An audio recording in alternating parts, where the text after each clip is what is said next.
हम लोग चक्का जाम करेंगे। को होते आया उसके 2 महीना नौकरी रह हमारी बात सरकार में रिट कर दिया। बाबूजी रिटायर कर गए हैं। नहीं हुआ है, देखिए था घर का आश्रित है, काजार है कि अब हो जाए, अब पोता बड़ा हो गया है। हम लोग नीतीश कुमार दे दिया। बिहार सरकार ने बिहार के चौकीदार वफादार को लेकर जो वैकेंसी निकाली उसमें स्पष्ट तौर पे कहा कि अब किसी भी जाति धर्म के जो लोग हैं वो चौकीदार बन सकते हैं, क्योंकि आमतौर पर ऐसा देखा जा रहा था और ऐसा था भी कि जो पासवान है उनकी पुश्तैनी वो नौकरी हुआ करती थी, पेशा हुआ करता था। और इस एक फैसले के बाद जो तमाम पासवान समाज के लोग थे उनमें भयंकर नाराजगी थी।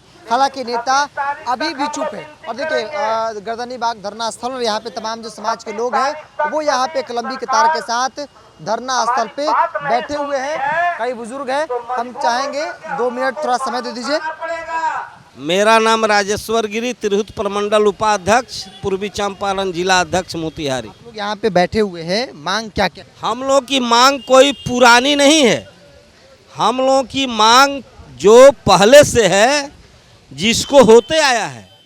1990 में चतुर्वर्गीय कर्मचारी बनने के बाद चौकीदार दफदार के आश्रित की बहाली होते आई है।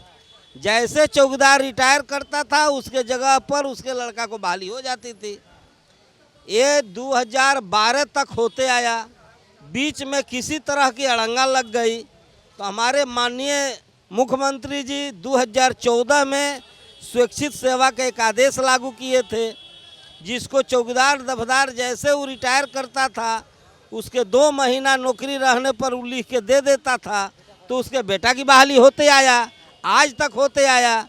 लेकिन 25 फरवरी 2023 को कुछ लोग चौकीदार दफदार के अनहित वाले लोग हाई कोर्ट में रिट कर दिया, जिसको चौकीदार दफदार से दुश्मनी था, और हाई कोर्ट ने बिना सोचे समझे एक आदेश निकाल दिया कि चौकीदार दफदार के आश्रित पर बहाली पर रोक लगा दी गई। लेकिन एक बात हाई कोर्ट ने भी कहा कि सरकार सर्वोपरि है, वो चाहे तो विधेयक ला करके कानून बना सकती है और चौकीदार दफदार के आश्रित को बहाल कर सकती है। लेकिन उसी को लेकर के हम लोग बार बार गर्दनी बाग में धरना दे रहे हैं। हमारी बात सरकार सुन नहीं रही है। बीच में बढ़ता हुई सत्ता दल के नेताओं से उन लोगों ने कहा कि लोकसभा चुनाव के पहले हम ही काम कर देंगे, आश्रित का बहाली का अध्यादेश निकाल देंगे। लेकिन लोकसभा चुनाव भी बीत गया। अब लोकसभा चुनाव बीतने के बाद हमारे माननीय मुख्यमंत्री जी अभी तक कान में सरसों के तेल डाल के सो गए हैं। तो हम लोग कब तक जो है धरना पर बैठेंगे? कितने दिन से बैठे?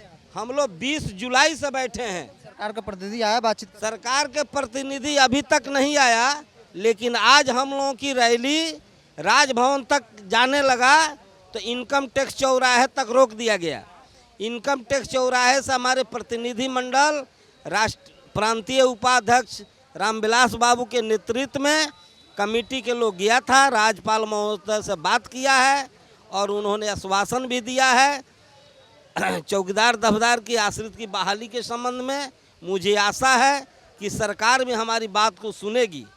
तो हम आग्रह करते हैं, विनती करते हैं कि नीतीश बाबू हम लोग की आग्रह सुन ले, आश्रित की बहाली कर दें, नहीं तो वही बाण उठाना पड़ेगा जो रामचंद्र ने सागर पर ताना था और सागर को त्राही माम करना पड़ा। और आकर के विधानसभा चुनाव में इसका परिणाम बहुत बुरा होगा। हम चौकीदार दफदार पूरे बिहार का ऐलान करता है। नाम सजावल प्रसाद यादव हुआ। आप भी कितने दिन से यहाँ बैठे हैं? हाँ, कितना दिन से? हाँ, हम 90 में बहाल हुए हैं। हम अपना लड़का को लिख कर दिए हैं। लिख कर दिए थे? नहीं? हाँ, नहीं हुआ है, डीएम नहीं किया है ना। आपका नाम क्या हुआ? भिखारी यादव।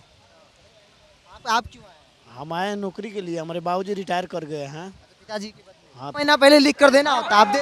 हाँ, दे दी। हुआ नहीं? ना, नहीं हुआ है। आपका नाम क्या? हम लोग भी नौकरी के बारे में आए। क्या नाम? नागेंद्र प्रसाद यादव। यादव जी है। आप अपने बेटे के लिए आए? हाँ। नहीं हुआ? नहीं हुआ है। उम्मीद है? उम्मीद तो है, देखिए था। उम्मीद है। हाँ। आप कहाँ से? आप कहाँ से? मोतिहारी जिला। क्या नाम? चंदन कुमार। आप क्यों आए? यही चौकीदार का आश्रित है। काफ़ी लंबा समय से इंतजार है कि अब हो जाए, अब हो जाए। अब लगता है कि इनका पोता बड़ा हो गया है, हम लोग का भी लड़का अब बड़ा हो जाएगा। तो पिताजी बाबा जी थे, बाबा आज तक ही ढोते ढोते समझिए 4 से लेकर अभी तक तो बहाली हुई नहीं, बहाली नहीं हुई। बहाली आधा लोग को नीतीश कुमार दे दिया, आधे लोग को रोड पर छोड़ रखे हैं, तो सारे को बहाल कर दे। उम्मीद है अगर नहीं होगा तो 7वां दिन के बाद हम लोग चक्का जाम करेंगे। हाँ, चौकीदार दफादार के जो आश्रित है उनको नौकरी मिलनी चाहिए, पहले ये प्रावधान था। हालांकि सरकार के एक अध्यादेश ने इसे पलट दिया और इन्हीं मांगों को लेकर जो है ये लोग कोई अपने बेटे के लिए तो कोई अपने आप के लिए जो है सड़क पर बैठकर संघर्ष कर रहा है। सहयोगी जय के साथ बिरजू सिंह, पटना।